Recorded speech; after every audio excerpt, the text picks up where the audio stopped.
lelo bato baye ba place makambo ebanda et puis makanse ya bomo koki koloba makambo ya lokuta te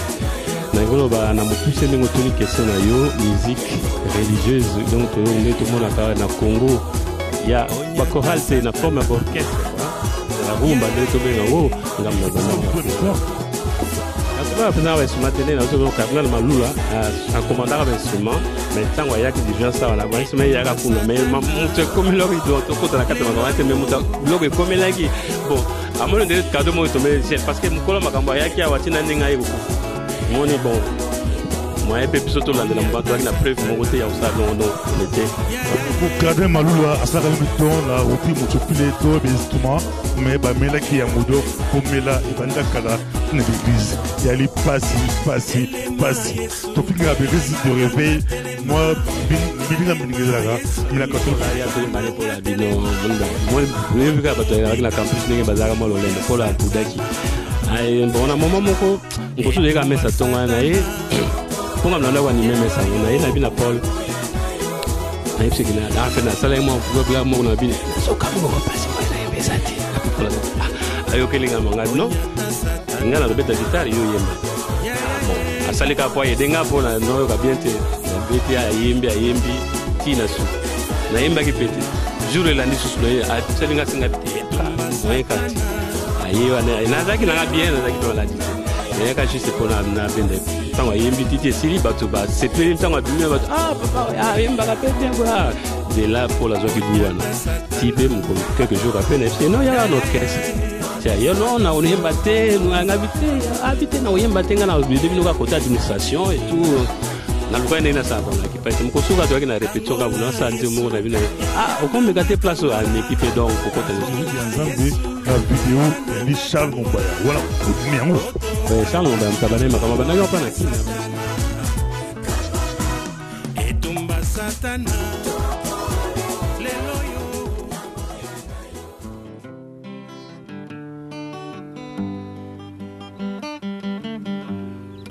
Zampero kumu peke mbona yo opesi na biso bato mwana wayo opesi na biso bato mobikisi wa biso kisi na biso bato bolingi na yo ye tata ye bosembo na yo lokola ngomba monene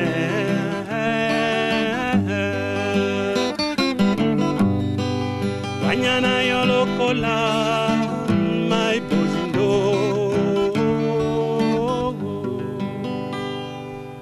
nakanisi bilimo botiko ka mololo yembo to musique ki toko penza epa ya ndekola biso Ropi Muchipule mona ngai Ropi Muchipule naza na Belgique awa naza na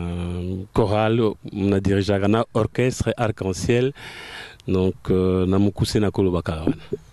la chorale au dirige la chorale aux penza moto bandi ya musique ya nzambe au kala penza mais qu'est-ce que tu na yo to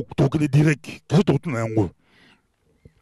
nani azali père ya musique chrétienne na Congo musique oyo ya lelo ya ko betama yo za moto kala penza na makambo nzambe to kosola mule lelo nani azali to papa to père ya musique oyo e betama lelo la Congo nani bana makambo yango nazali koloba makambo ya lokuta te na ngoloba na mukuse ndenge toni question na yo musique religieuse donc to nde to mona ka na Congo ya ba chorale te na forme d'orchestre quoi na rumba ndenge to benga ngo ngam na banda na Congo na Kinshasa na Congo te mais na Kinshasa to loba ngam na banda ka on a se bali kolanda yo bokili mombato biki ba Charles Mombaya ba souté ba si ba kenda ba mete bali vivant bali kolanda yo ba Paul Baleza bali kolanda yo penza ba Patriarche Tambutis bali kolanda yo muta banda musique chrétienne na Kinshasa na fond ba orchestre ya lende ko biso Ropi Muchipule na kasi na ba kiti na bandaku bato ba ningana pe bali kotala na yango Ropi Muchipule mais ba yeba ka mutu ba elfo na ye ba elfo ya moto tant que yo moto boye bali ko yebate mais ba œuvre nde ba yebaka moto est-ce que ba œuvre na yo ezali oyo ba œuvre nakanisa ba œuvre ezali mingi nakasa banzembo mpe misusu bayemba banda kala izozo baforme ebele ti lelo eza banzembo misusu tosala mais eza mosala oyo nzambe asengaki na ngai personnellement en tout cas que na eza mwa histoire molai ba œuvre ezali mingi na awa na Europe na Afrique na Congo ezali donc tokozwa terre kolandela yango mpenza bandeko ntango mosusu yo oyemba banzembo oyembaka banzembo me moto ayemba yango moto akoma yango yo oyebi te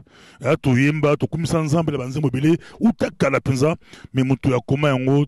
toyebi ete lelo toala ndeko na biso Ropi Mutipule me tokotuna yo ma question yango yo bandi makambo ya nzambe yango quand obandi quand obotami wapi okoli wapi otangi wapi mpe obandi makambo ya musique quand nga nabotami na Lubumbashi nakoli na Kinshasa kobanda musique nakolo bato bandaki yango ntango toza vraiment bana mike lelo bato bayeba place makambo ebandaki puis makanisi ya komende donc Dieu m'avait inspiré makambo mais ebandaki ndenge nini tozalaka bana mike na 72 na quartier place tobanda kovanda na Luidi na Yolo na avenue Luidi alors tozalaka na sœur moko ba sœur ya mwa mikolo kwa tobenga baya na biso moko ya quartier aperdaka mwana na ye alors omoni banila lazaka mwa mukolo mona na tango wana baninga na ye apazaka mongo limbisanga moni ba mongo ne bazala kala makama matanga bando eyaka mwa muke mobula alors na butu na tango bayaki na butu bayembi donc vraiment limbisanga baba banzembo moko obsende banzembo mabe alors sala ngai vraiment passé omoni na tango kana kishasa tanto tono ko ba lupango na biso ezaki minene mezaka polele donc so matanga lemso za en face ba ya ovana kati lupango na bino donc makamso le kana kati lupango na bino alors tozaka na ba parents ba banda oyema banzembo obsende donc ezalaka vraiment pasi na soni place akokima ezalaki te po ezalaki na kati ya lupango na biso et puis donc esalanga pasi donc banda mokolo na kasa nzambe asalangelo elekaka bongo te alors tant to comme na bano mitu na ngai qu'est-ce que je peux faire pour na lekama alors Dieu m'avait histoire na etikala na mingi na mutu donc na kasa Dieu m'avait alandaki nga monaka pasi na ngai yokaki sonyo nga na yokaki alors mokolo moko aye vraiment na ko na ba 74 na kotaki na chorale et tout 73 na kotaki na chorale na 74 wana na komi na ba 75 na sali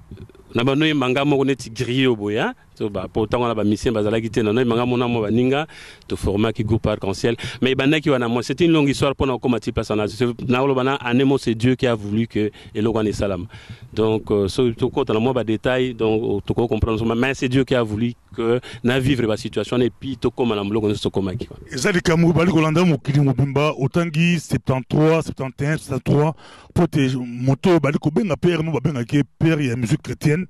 ba musu ba Charles Mombaya babi ya bandi na 74 mais yo lobi au bandi na 73 est-ce que Charles Mombaya azali père penza ya musique chrétienne mukomso tolaka na mariage ya Mireille Sompe na France mukola mariage ya Mireille Sompe na Botswana renom viva yaka Mombaya benga mbale boso renom viva mona ngezaka mukola na Mombaya lobaka na yebo ya lobi a présenté ngai pa Rino lobi omoni bato babanda musique religieuse oyo yani na Paul Balenza ala Rino beaucoup tuna Rino Mvumba Charles Mombaya salo ba mbale bosse pa Rino yami balé Charles Mombaya lobaka on a ba emekanu bayaka mbale boso nana ni frère Matou Samuel mbala liboso baya na Europe makasa bayela kanzela Suède mais tango bayaka producteur na bango ayaka ko coopérer ayaka na France ba kuta na Charles po ba aluka ko ba organiser moi loko mo po bango pe baya na France enfin baya na France nazalaka na Paris na Mombaya producteur na ye nakasa Mombaya pa présenter ki producteur nakasa so producteur na ye bisusu donc Mombaya ebisaki alobi bato babana musique oyo alaxi ngai.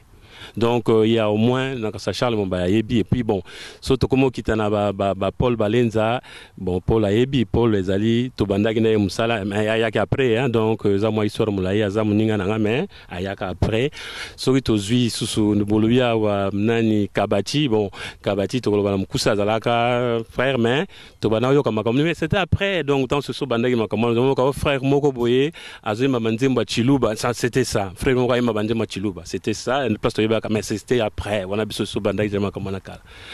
namoni ebandi ko bunga Charles Mombaya asi akufa mais to moni ba témoin Relo Vumbi ali vivant ali kolanda biso est-ce que azali to la Paul Balenza pe ali vivant bali kolanda biso mais que c'est mon retour na yango to bi ke kala penza la Congo la musique histoire la musique la biso au moment que tous les grands musiciens profanes la majorité ba outi la musique qui a Nzambe aujourd'hui ba Papa Wemba aujourd'hui ba Nyoka Longo ba Pepe Kale et belé la bango ba les cannes ba choral est-ce que yopé à l'époque ba tanta yoté est-ce que yopé ba luka yoté o qui tenté aucun de pe ko yemba na musique mokili lokola baninga en tout cas moto moko sala ngote mais ngai ta na zai mona mokena no kelete ba répétition vive la musique so tango bandaka sikana pa kuna na no kelem so assister na ba répétition na banako bon évolu kazaki vie ya frère à quartier tout moko sollicitanga te na lokana bon na ebi ke moi batu mingi tabulei asala kongo po tozaka na kire moko ya na Saint Gabriel Père Jacques Vanov alaka vraiment avec professeur ya tabulei kamé ba tikala ba camarade na ndinga kena avant il kufa donc comme ça même pas tabulei to ke tabulei yoka ba nzemo to salaki donc a sepela na mingi abi bon na epsaki ko kama okota kuna Père Jacques ba ya makamunga na ko sala te mais tabulei a sepela na mingi tango yoka ba nzemo ba cassette to sala na Saint Paul en tout cas mutu moko ta ya associé donc recherche tabulei a sepela na yo mais a zokote au côté pas la bango to moni lindanda wana c'est trop tata monter au beta tamo le kongo pour artiste tamo so beta mo biloko kala pour tamo ba balu kolonda so ba yo ki biloko ngo ba ko ba oui ya solo penza yi wana to yebi tamo su ye mondote mais to yebi ba œuvre na beta mo le kongo bo ya kala penza atamo estrongo to landa na rappeler que à l'époque déjà à l'époque beaucoup de ba concours l'église catholique ba protestant ba kimbanguiste bo beta ba concours bien que il paraît Mombaya mutu ali abino abima premier yo olibili. Ouais, c'est vrai, na moni ndo landa makambo malamba. C'est vrai, on a ça ba bloc on a kana ma concours on a ya kama na ba choral hein. Et tout ça là au moins mingi bon moko incident moko salama kala na Saint-Joseph kala na alors zala kama mke Charles Mombaya mtachaka biso moi baton dans les roues mais c'était quelqu'un qui nous aimait beaucoup avant ya na na paroisse na biso na mingi ko travail na biso on sait pas ce qui s'était passé ces jours-là bon et ça là et que achaki biso moi mais tout ça la bloc tout ce betana ba congolais ba ya braza na ba ni en tout cas na parler du peuple donc ba mona que ça bon les accords na kanta chorale mais na là aussi c'est le comme sous moni tangu to banaki ko sala mukolo moko ba groupe ya ba américain moko ba gospel gablum ba yaka ambassade ya américain na Kinshasa mte bengsa bango alors ba singaka na ba protestant ba catholique ba kimbangisi ba pesa batinda groupe moko donc forme orchestre ndenge ya groupe ane yaka biso pa na so ba tunaka cardinal Malula à l'époque na kansa Mombaya pas zalaka na groupe na choral na ba nyos ba yaki na ba choral sauf ngai ngana yaki na forme orchestre alors les américains là ba apprécier qui beaucoup les locaux groupe na ngane na yaki na ngopo ba mona yaki ezaki loko ba mona ko luka alors après yangope bon na moni na la socio loko na lero wana soki ba groupe ezalaka neti ba orchestre ba nini na kasande ba protestant ba nani ba ngaba tinda pe ba groupe na bango mais ba tinda plus ba choral pour ba groupe ya ba orchestre ezalaka ti aneni wana na yaki na ba 80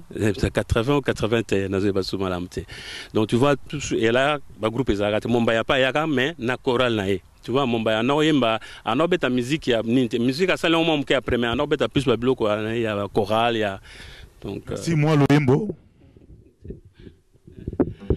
nai manze mula saka liboso penza mzemba liboso na salaka ya liboso bon zela nayo elekie banzela nyonso ya mokili bakofinga ngai bakotongo ngai nzela na yo ayeye nakotika te nzela ye nzela na yo eleki ye banzela nyonso ya mokili Moi, mon tour, à l'époque déjà, tant aux obètes musique, na début de carrière, sango batali babi oza rumba congolaise, rumba zaïroise. Et nous n'essayons pas de rumba, musique rumba.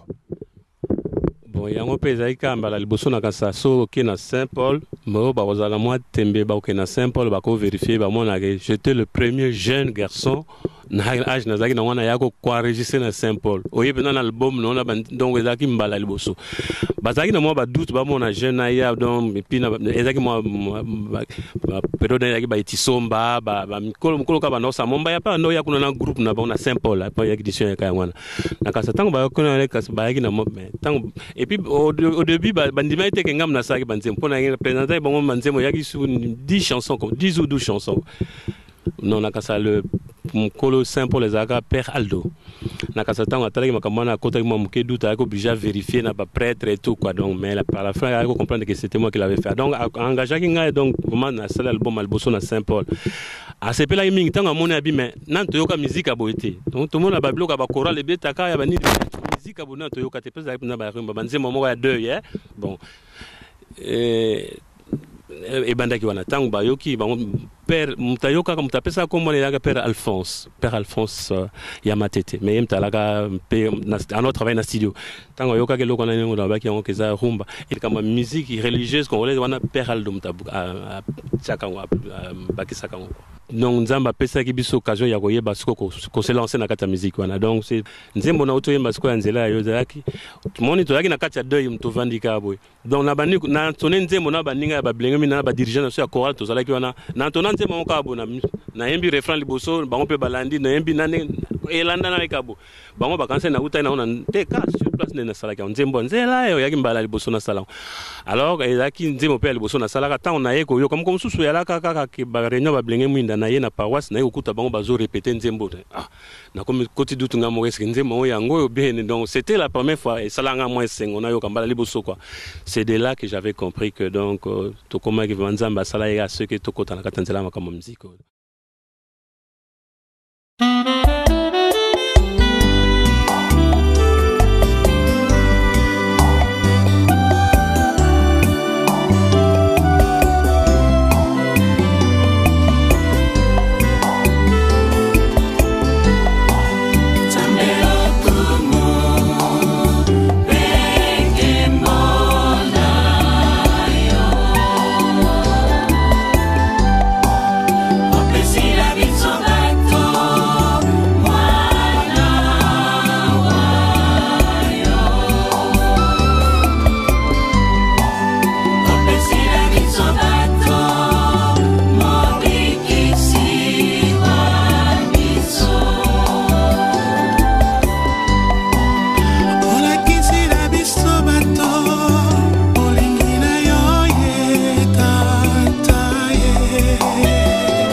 Na période de Kalaona, Tokyo na Babatou ba mete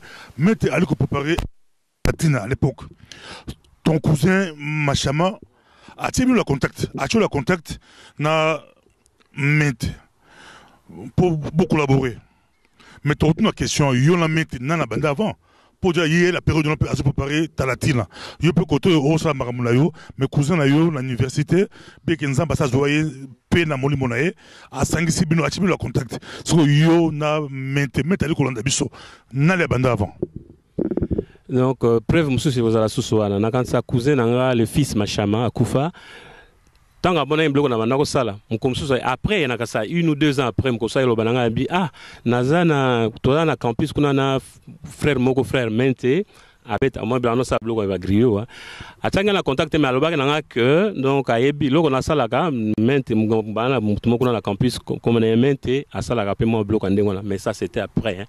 donc zaki après mais loko mse ko zala mukasa mente tango bana sala album na Talatina mukomso yaka na VV et pas ya Verkis pas Verkis mais akutana na Deniwad na kasa quelque chose beau mais na kasa tango menta yaka po na album ne ata latina na kasa basala ko pas Verkis nga tango yake na ikuna ngape na ikuna mkono yake Deniwad azolo bananga ke non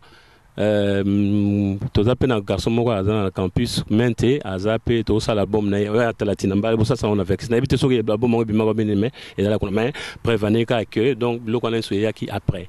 Bali kolanda yo eza bana de temps à autre to ko histoire ya mboka la biso histoire ya musique ya mboka la biso surtout ya biso basa na Nzambe histoire ya musique chrétienne Bali kolanda yo na 1980 yo j'ai musique cassette à l'époque vous cassette est-ce que la période où on peut Bali kolanda yo bati musu ba rotia polémique est-ce que la période où on ba cassette ya la qui ya musique Nzambe tant yo aucune édition je vois Saint-Paul pour ça cassette ya Nzambe. Est-ce que na marché peut-être que profiter pour les catholiques mambongo voilà qui risque catholique est très fort dans ce temps on a kala dans sa binomo watata sur botal l'époque wana ba 79 ba 70 ba musique Nzambe za théâtre soko yi na ba deux y ba noza plus au monde ba choral ye ko yemba après ba ke et puis bande ko na biso na ba ko sa ba musique na on a buté na oza ka bongo mais tant on a pe ba musique ezalaka te ba cassette te ezalaka te ezalaka vraiment o ezalaka mo ba protestant mais en tout cas ezalaka te ndenge to comment oyo kasiko à l'époque ezalaka te donc ezalaka pindate à l'époque ezalaki te mais toujours na temps lilo tout na temps que toli ko kende toli ko zonga on dit que la musique il faut retrouver dimension lango spirituelle les autres la musique elle est lourde aux autres la musique elle est lourde au lobarling et puis ba musicien ni les loyo aux autres la que oui musique on dit ma musique là bas on les lots tant qu'il y a tout à 5 musiciens les lots ou que c'est au fan des pizza yo ropi multipoulet au fan d'après au qui musique là bas on va aller sur la musique pizza bah les belé mais tant qu'il y a tout 5 pizza ou musique là bas on les lots actuellement ça bah mingi bah ça la musique est bien et puis nakasa bande ko mingi balanda te bande ko musuba yo ko ba CD musuba salaka baye banité malheureusement donc ezanité mais suko yo ki musique ozo sentir que musique ya kitoko ya Nzambe ya bien mais batu baye ba on te puis batu bayo ko mingi te et loko ba tona basala msala na esprit ya Nzambe ya bien baza mais baza mingi te limbisanga na lobana yo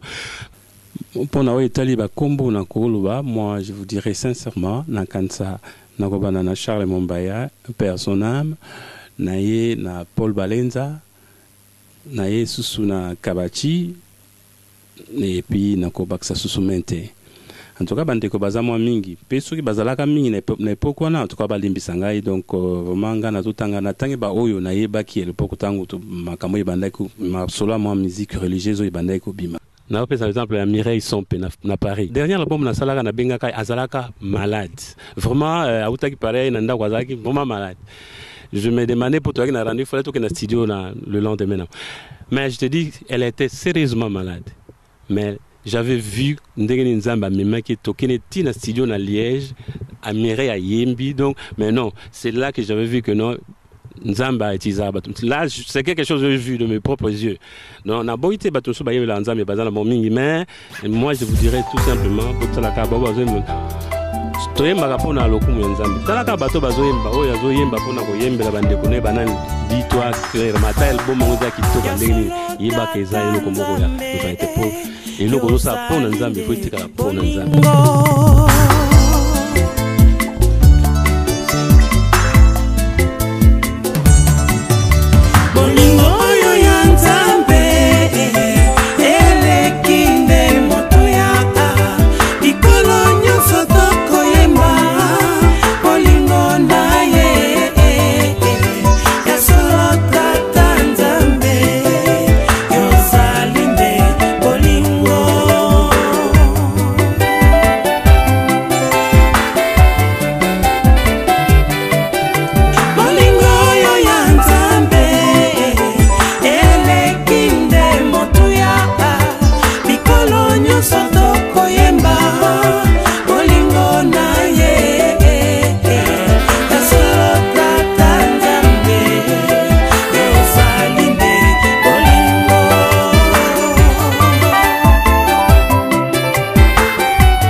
yemba bolingo na yo Zwalo kumunzambe Besanjola makolo la mokili Komo tonde nani Zambe obatela kaye boye Yansolo tata nzambe Yosalimbe bolingo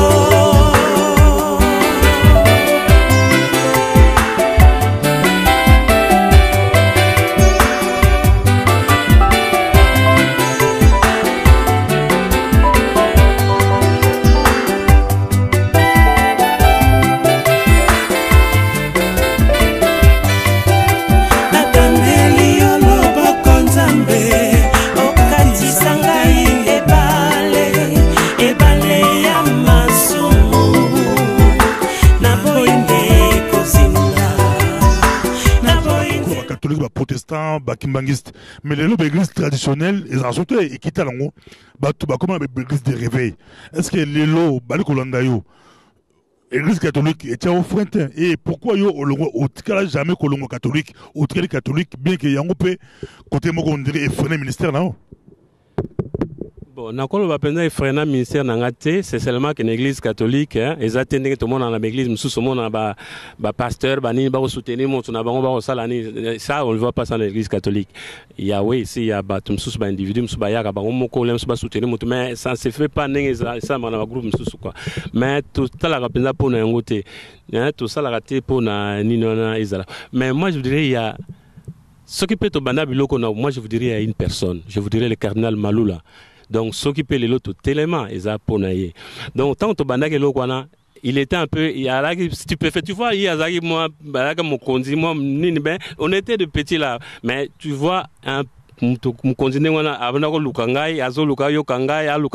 ça m'avait beaucoup impressionné. Donc c'était aussi la première fois mon accueil dans quatre églises catholiques, il y avait quelqu'un qui faisait ce genre de musique. Moi, je vous dirais qu'on était aussi combattus, hein, par deux prêtres. Tu vois, à l'époque, le prêtre va mono sablo comme batuni, mais yozo le kobe sa musique, ozo kumo sa gananzambe, tu vois, c'était un. Et puis un prêtre à l'époque, soit l'obino le kamozo mono, c'est comme si c'est Dieu qui t'a reproché. Donc, en fait, surtout baito landa bablo sa mike mike tongato tekablo ko banaka la main, on avait tenu. Alors on a si un prêtre qui ces prêtres là qui me reprochaient, mais non, musique au sala yango te, musique ganzambe za la raboité tout. Mais j'avais un encouragement à Mukonzi. Tu vois, lui-même le cardinal était là, il m'encourageait. Donc, à l'époque avant Koufa à Salaga que à Inga et Debsonga personnellement dans un instrument. Il avait fait ça aussi à Commandara en Belgique à Tindara na maison moko boye basala blokotana. Ba blokona pe yaka na mais yé ayaki yao. Biloko ntango yaki kuna yaki awa tina nenga yako kufa. Donc biloko pe komage pa muta komelaki donc sala yake tozwa kangote. Et là, comme ça, on a encore baksa sosomoni. Ce qui est là, lobby batu baye baka ba Vox Day, hein, punen ezaka po bazaka na chance ya kozoa instrument. Et pas ya c'était qui manda Mobutu. On aurait ngba na manda Mobutu. Po bas alors tant bazoka ni ba instrument na yango sala ki batu pe baye ba basala mais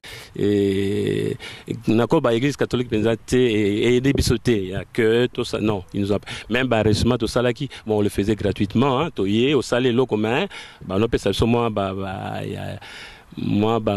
droit d'auteur droit d'accompagnement qu'on a mais tout quoi vraiment église catholique et d'abisoté pensato mutana ko aider biso bandaka kufa donc histoire pesila ikawa depuis que cardinal Malulu a déjà hier l'année 1973 il m'a sala akuta rite ya mboka la biso a changé musique pensa ya mboka la biso akoti monde l'église catholique akoti bilobela na l'église catholique a bouleversé qui va donner à ça moto photo reconnaître pensa la histoire ya Congo la côté tali makambo na Nzambe mais tozo na yo bike Vox Day bazoki grâce à l'instrument mais yo peut pas passer l'instrument catholique qui peut savoir beaucoup d'instruments quand tu vas passer l'instrument tenir le cardinal Malula en commandant l'instrument mais tant qu'il y a qui dit gens ça on a pas instrument il y a kuna mais mutu comme là qui doit to kota na kata makamate mais mutu bloc comme là qui bon à mon de cadeau moi tomber ciel parce que mukolo makambo ya ki awatina ninga yeko kufa moni bon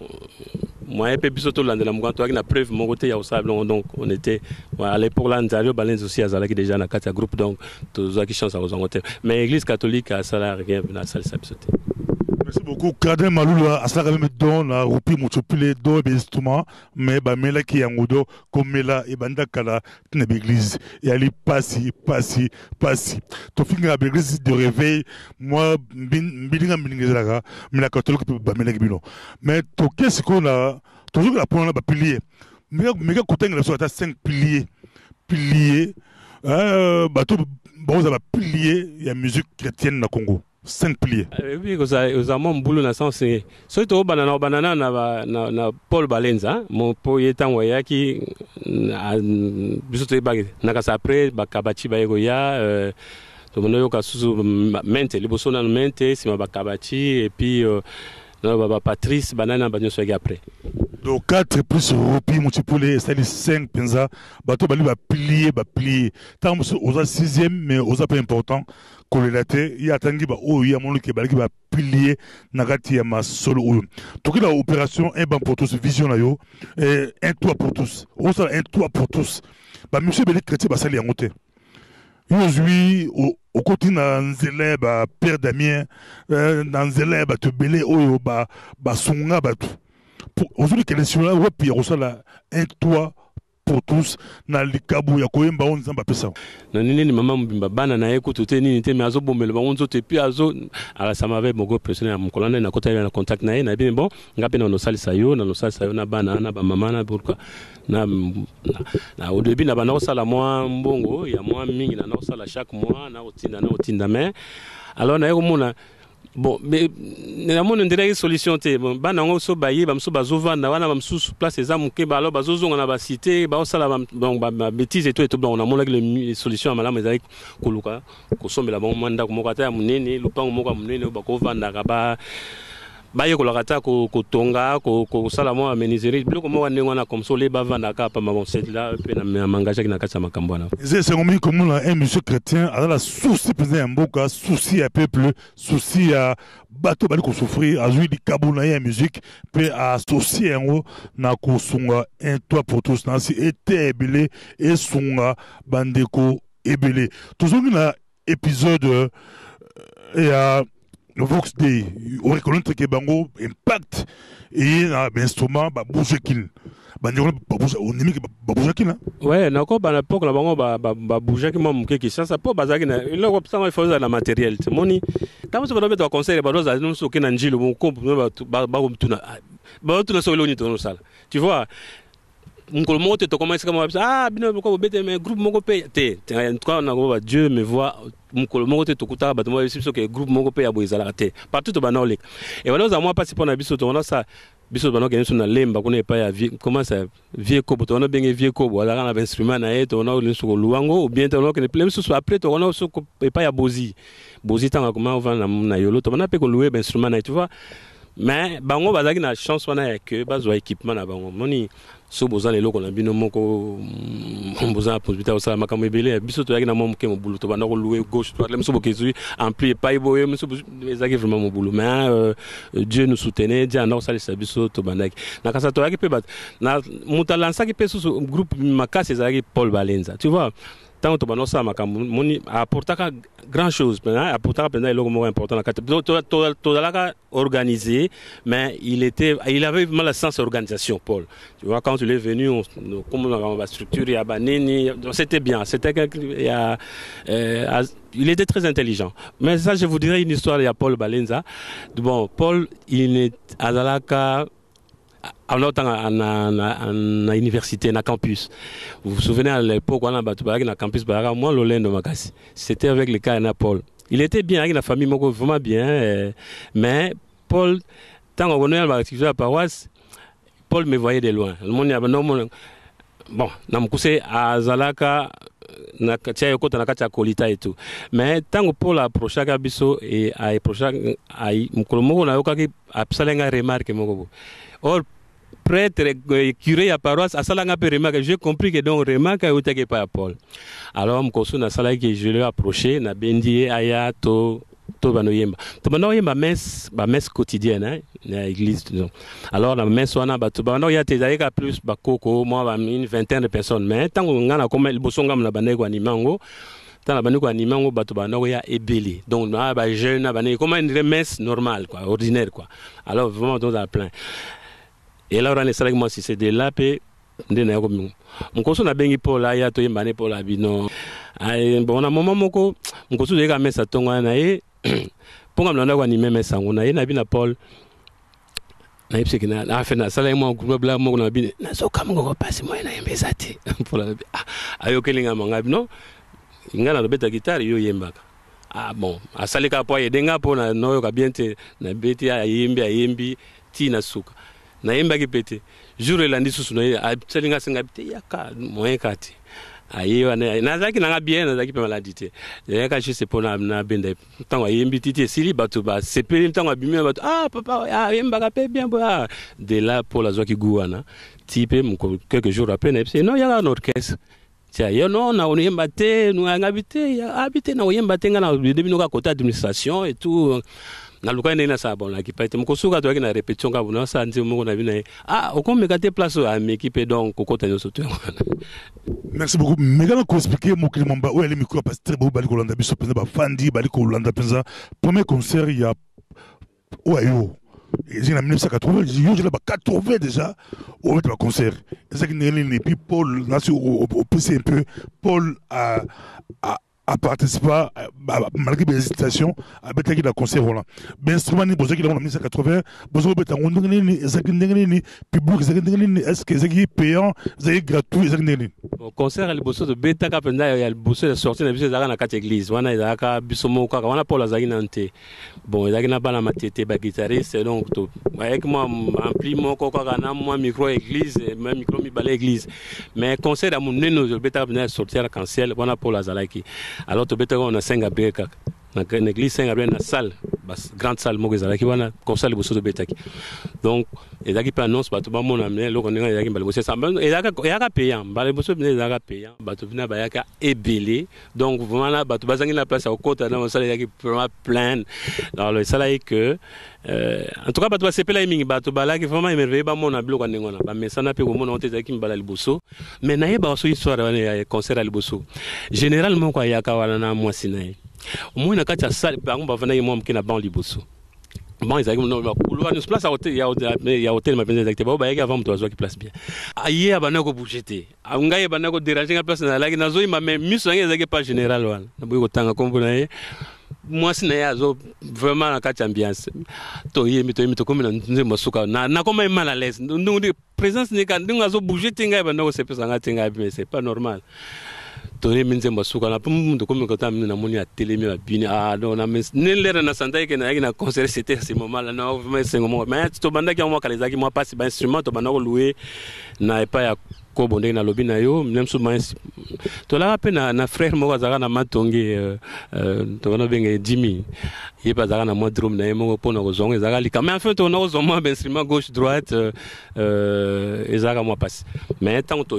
voilà aux autres parler na Congo donc ezaka mo passe na tant to zaka na Congo to no zonga gauche droite pas ya boziana et pas à Viekobo et monsieur zo zonga gauche droite na si eza bina mulai eza to kende pesa ki tourmi ko ka ropi mu chipule lelo na koti ta site na yo na ze ko ka banzembo ele ko betela kati na un frère Barli ali ko landa biso to pese mbote Barli bara azai pour Kolanda aza mosai na nzambe pe aoki banzembo kitoko ngala bisi eza banzembo ropi ko banzembo ropi banzembo to yeba kala to beto yemba kawala abina tuna mutuna boy eza banzembo yo koma tout banzembo yo interprétant donc banzembo mingi en tout cas mingi eza banzembo ngamo na sala donc eza teke na interprétant banzembo eza banzembo oyonga mingi donc eza oyonga na sala donc ainsi parler radio eza banzembo yo sala pe ya lobike soko pe eza banzembo yo sala c'est que oza pena monto esengeli bato bandima to qu'est-ce que au quitter Congo ou Europe au quitter Congo quand pour le Congo batibeli baibiote baïba evona baïba nzembo la yo mais yo mutu baibiote oui Europe quand et putain on comment l'Europe au sala kinini tant on a kitaki Europe na 92 na Congo na kitaki Congo 92 na ya na Belgique banda wana tisco na za awa bon na tango na ye awa pe eloko liboso na constataki ke ba bloko na epezalaki te mais bien ke yaki na 90 ma ba groupe ezalaki ya ba choral hein ba sokoli ba ne ba il y a orchestre comme tel ezalaki te na Belgique petan en fait na Bruxelles pour place na laki bon esalaki ke na epe na formé pe orchestre na continuer orchestre na awa arc-en-ciel na bengi pe mo bandeko gauche droite et puis na yaki ko solliciter parrain na ngai Papi Pongo na mami les sœurs Pongo donc bango bayaki ko soutenir ngai ba sombi pe ba sombi pe groupe d'instruments ba sombi donc to de maraki na bango arc-en-ciel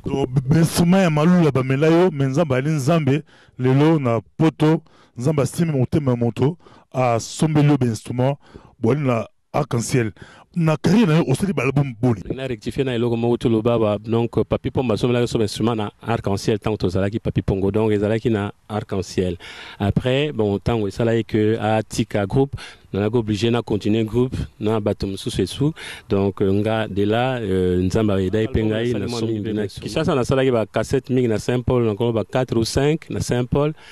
Ah, on a sali na kasa 4, 5, 6 albums. 5 à 6 albums. Ton côté na point au bengi audiovisuel na audiovisuel na si wana ba tout ba reconnaître que c'est mon mbaya mon côté si musique na nzambe na ba vidéo. Pour tout ba vidéo le lot kala yaki to tala mokili mon côté si musique ya nzambe na vidéo ya li Charles Mombaya. Voilà on aime yango. Ouais, Charles Mombaya mtabana makama banaki pa na kina banaki on a poto tabana na kina na yeba sous période moko na bossa na réalisateur moko na RTNC peut-être on a soyé ngaki na participer na nini Mombaya sala clip ali bosso Mombaya sala kana mo bande ko nini donc asifué ouais benganga na kansa moi compte ta moko sala moko na ya ka pété donc irataka pe makamne surtout kawana mais Mombaya mtabanda ba bloko na ba. Merci déjà en 1985 Mombaya sala clip moko asifué oyo ekenda mais quand on explique biso mokili mo bali kolanda ba phénomène oyo kala yala ki ba choriste la majorité de musiciens mais ba ba choral ndi ba koma ba star ya mokili mais phénomène mongo et ko la ba vers années 80 na montée de l'église de réveil ba musiciens mingi ya mokili ba bongo la epi mitema ba mai ko sala nzambe bino bato bo bandaki musique boyamba yango ningini ta bo ba débat ba tiki ba yepa nzambe ba musique bele o monsieur ebi o baya phénomène on ezaki ningini boyamba yango nene na kansa ngana kolo ba toaki na vision mususu pe pona bande ko na mokili na kansa biso na nzalio balenza to salaka pe loko mususu kala to bengsaka ba Dindo Yogo Carlito na Saint Gabriel na kansa ba ko ba yebi na Saint Gabriel bayaka enfin Dindo asaka atika biso mais Carlito azali vivant à Ariel moni c'était moni on le que nzalio azaka moi visionnaire azaka moi ba et aki moi idée nzalio ya kubenga bango mais tu vois moni déjà à l'époque to komaki mona phénomène ezaka na nteme à l'époque déjà to komaki ko benga bango baya ko s'associer na biso kwa to luka ko mais tant que on a ba débat ba yaki ya bango moko après tout mais c'est on se pela so moni blo wanenga moi personnellement non ça vraiment c'est on a mon que ba blo wanenga surtout mon que bato moki surtout ba histoire ba débat na Carlito ngai se pela sanga mi temps na mona ba la côté na se pela trop on a peur ya musique chrétienne na Congo ningi olobi pe ningi opesi ba témoignage mais ba tu peux retourner la question ba ko landa biso ya micro pasteur bobo ba question pezalaka ba on s'est posé ba question ba retourner ke na musique chrétienne yo boti nani parce que ba Mombaya ba aboti ba tebele ba misi ba tebele ba retourner ke yo za papa mais papa yango ba misi ba nani lelo na catholique tebika Paul Balenza tebika Robert Muchipene mais ba misusu pe to ba bangote toko ba baza mingi soto bandi obandina na Paul Balenza ba misuba kena na musique ya mokili bon to bandi na Paul Balenza tikali yemo azali na tisiko na musique na zo sala on bien tozi susu Mireille Sompe petango yaka na poto awa yelaka ne makambo ta daka na ba choral mais ngam na bandaka na ye na bengi au début pas moi hésitante mon avis non yaka na pesi moi banzembo tout à répéter nzembo na sa studio le boso betaka musique na ya ba rumba ezaka na Mireille Sompe et bien ah on a Bruxelles. Bon, tu es ba minde comme sous tu es ba Yoto ma Yoto azalaka soliste ya Zaiko pas président Nyokalongo donc azalaka bana benga na Delta Force. Donc so etango azalaka na arc-en-ciel ba azalaka soliste pe ya Kofi nani bana benga comme Feli, mais comme on a benga na bosana. Mais Feli, elle a Feli, il pas la grand soliste, c'est pas Kofi, mais bon, on se va autant en arc-en-ciel. Tous na bon arc-en-ciel, yotuna ninga kina na zaiko azara na arc-en-ciel. Bon, il fallait gagner quand même vina arc-en-ciel tant on les a pendant la possibilité pas moyen, bon, à kina kobetana. Ya banal bosse pas Kofi, si ma kina na zaiko pas nyoka longo. Bamisi baza belé ba moto supe na ko bakisa ezali Alda Kondakoi Alda gasiko na Congo na Kinshasa yebe en tout cas yembaka kitoko yembaka bien salaka azalaki pe na ngai donc abandi pe musala na ya koyemba na ngai bande comme supe bazali donc ko bakisa ka ba wana na si tuli ko kusukisa tuli ko kende mais to continuer sur na yo to kende pe to continuer na yo to monde lelo na diaspora. Tout comme le temps où il y a 92 à 92, en tout cas, la période où la Belgique, la groupe qui peut m'inviter, mais le lot est belé. Côté intégration, au sein de Banzem, au sein de Nzembo na néerlandais.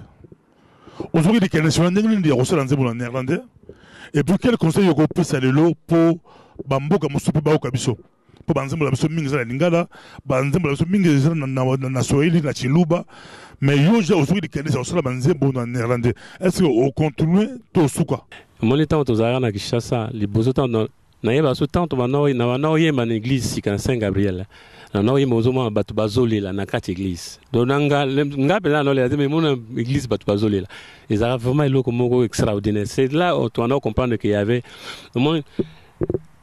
tant on a eu na potunga bi bon. Surtout que ma mère ça m'a bazo c'est pelaga na barit mais bani moi ça m'a c'est pas ça ngate ngabi non bango bazo kango bien ni ngabi non basango pe bano c'est pelaga ça bonga bi ça et ça la bongo tiana zo ki idée liboso na bani na ko yemba banzembo soka to yemba ya na Congo kuna na lingala to tchango na français na tant on peut demander bon to moni no ko taper moi mingi ba to pe ba komo yemba on avec l'église ngabi bon to soka wana te to ko taper na néerlandais. On tout ça et puis banzembo en néerlandais banzembo soka to yebi wana ne bazanga ko yembela alléluia to tchango en néerlandais banzembo so bebe ngape na sala to tchango so na néerlandais mais tant to sala yango nakasa mutali bosa zo ko ngezaka reine Paola na mutango de tinaka sepela mingi azako na lettre komela ngai vraiment encourager ka sepela mingi premier ministre pe yepe azwaki en tout cas alors nakasa premier ministre komela ngai lettre mo me asenga na ngai bia to lukato promouvoir le tout ça la moi yoka kama kamoto zoyema yango pe to tana nande ba yoka ka pe so zoyema na néerlandais ba zoka ba kama ba mona ba africain ba congolais plus ba yema nzemo c'est pe ça bon na ngapo na ngesengezana ke ba yoka makamto yema et puis na osenga na bande konsubi ba na ba Londres ba mboka msusu na ba Canada ba Toronto kuna plan ba sala pe ba nzembo oyo que na banzembo anglais ba to ba yoka makam ba beta kama boko te makele ndingi ba yoka neti mo makele mte ba yoka kama kamtolo ba c'est très important ba message ça na kati c'est vraiment très important. Ainsi rupi asengi soko zana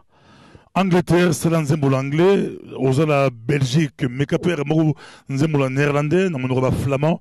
na français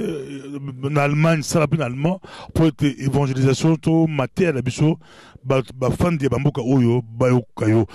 Non, c'est ton mot qui n'est vers la fin. Est-ce que moi, je vais te dire moi le yembo moko, peut-être moi le yembo moko, pour tout ce qui est la vision d'avenir. Yahweh, kumama, Yahweh, kumama, Yahweh, kumama, Yahweh, kumama.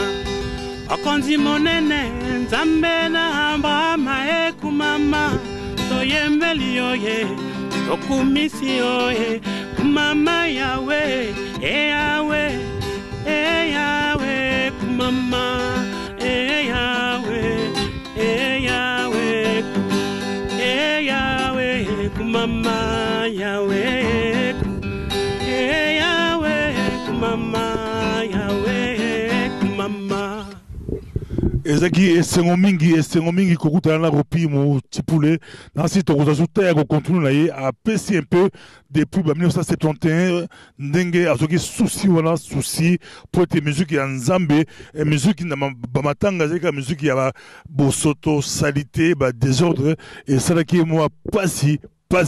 yango nde pesa ye moi souci to goût ya koyembela nzambe. Et les années plus tard, na encadrement ya église catholique, ndeko la biso abandaki koyembela nzambe, abandaki koyembela nzambe, et puis yende mutu akotsa style ya rumba, selon ba dire ba prêtre, ta ba moni musique na ye, ba labi ozali la rumba zairoise. Donc to sepela gemi koyamba ropi mu tipuli kat biso, zeke sengo mingi et sengo mingi, nasi vérité za vérité, le côté de la tina marote, faut te ba koykola koloba vérité na histoire ya mboka na biso na ba domaine tout, ezala domaine la musique, vérité ezala. Bato ba koma histoire ya musique la biso chrétienne, musique ya Congo, et c'est ngli ba vérifier yango, ba corriger yango s'il faut corriger, ba tout là, ba tout ça ba intervenir, te ropi multiplier ali catholique, ton dit ba été ba catholique ba jouer rôle belé na l'évangélisation. De l'autre côté, il y a Bible comme pasteur, mais bah ça on va te Bible avant biso, bah brise de réveil. Tout on a peut-être que ceux qui est catholique mutu abandi musique qui ensemble avant biso. Les cas autour de pasteur Bobo, donc les locaux nous sommes kili, les locaux soto ebi nzambe za pour Jésus yaki. Donc avant Jésus bah prophète bah bazaki mettant Jésus yende ou la qui vrai chemin vraie vérité à solo. So bah venir à solo na miso nzambe na miso ba que ngai mna bandaki musique oyo. Dieu m'avait inspiré cette histoire. Donc après aventure oyo, c'est Dieu qui m'avait inspiré. Donc tile to komito e baka makamso ndenge bandi toko lo lokuta po ni soki zeloko e elo zeloko nzambe bon toko lukanini mais soki to komo zolem so courage ko lobango lelo ya po il faut to lobaka so muta lobia ote muta pa lobango azate pona zo mona pe bande ko bazo tatoner na yo ka pe ba interview makamso bana kala mais na mona to comme un moment ya to loba moi que vérité. En tout cas, ma version c'est belé, il y a ma père, il y a musique, il y a Congo, mais Kola Sungwa, ainsi émission, interview, et comme ça va bien. Ce qui est un phénomène, moi, je suis la Congo. Et bien, le Congo, bah, on se rend, c'est Mamou, balon luka ba parole ya mabe bati nzambe bazu mulolo ya wenge musika BCBG balon luka ba parole batika ba parole ya nzambe barozo nzembo ya Kofi barozo album ya Kofi abracadabra balon luka ba parole bati nzambe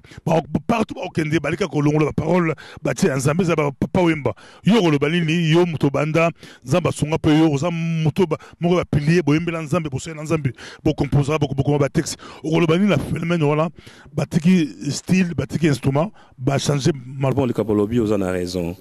nangina baxelo komoko na kasarabi le loba on ne met pas de nouveaux vins dans de vieilles outres na bible pe baloba elamba ya kala na ya sika batonga kango sika moko te biso pe na mokili ya tolobaka basangisaka ndunda na pondute toki ko le metenza na biso te. Oui,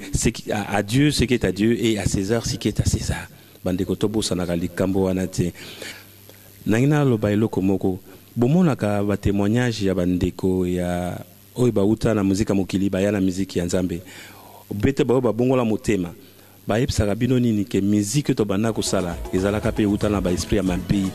Ba invocation musu to sala makamusu ya ndenge ya mabe. Mais bino bandimi mingi talanding botu tika na kate. Seigneur azo ko prévenir nazo sali sabino pour comprendre réalité mokili bozo comprendre ngote. Musique Nzambe ezali ya mokili pe ezali to banga ka koloba yango te.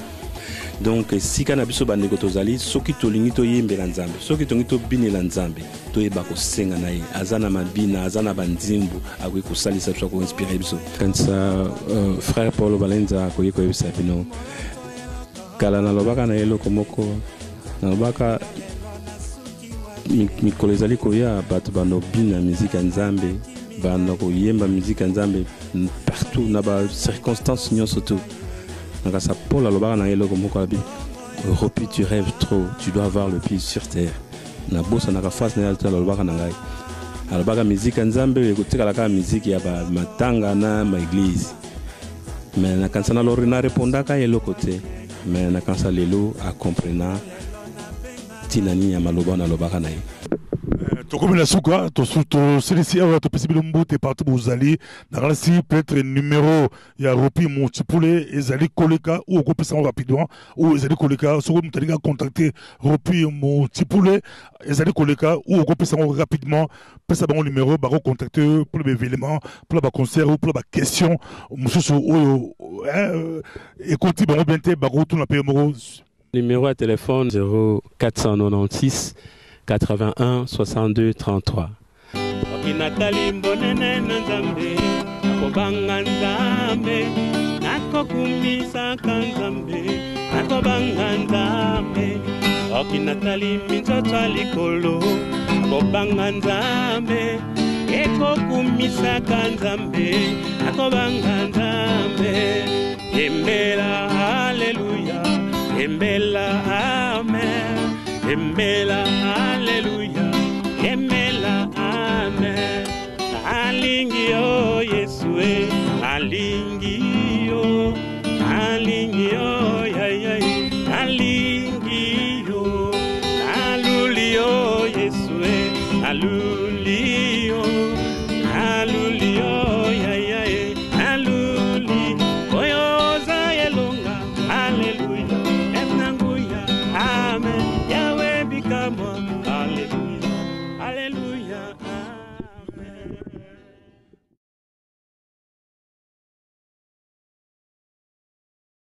La mission.